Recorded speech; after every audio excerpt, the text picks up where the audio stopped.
shows up on the battlefield, and he overhears the Israelites talking. And they're saying, do you know what the prize is? Do you know how Saul is going to try to get us to fight? He's promising us wealth and women and riches, and we won't have to pay taxes anymore, which always helps around April 15, right? So there's this incentive. But do you realize how significant that is? You realize what that is telling us about the state of things in Israel? You see, Saul is trying to motivate his troops to fight. He's trying to give them an incentive to step down into that battlefield and face down this incredible threat.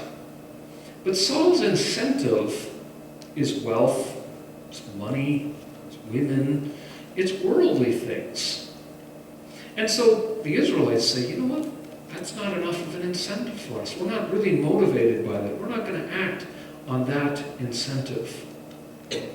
They weren't driven by a zeal for God's glory. That's what it comes down to.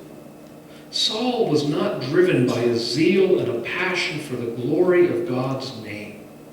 He's trying to motivate the people on worldly criteria.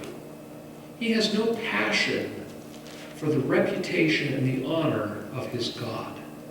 And so when David comes along and he says, what's the prize offered in that? But look at what he says in verse 26. This is really important. He says, who is this uncircumcised Philistine that he should defy the armies of the living God? See, David reinterprets this whole conflict. He puts this whole conflict in a new theological perspective. He says, in effect, this is not a conflict between two armies. This is not about one soldier against another. This is not about one side against the other. This is about someone who is bringing dishonor to the name of God.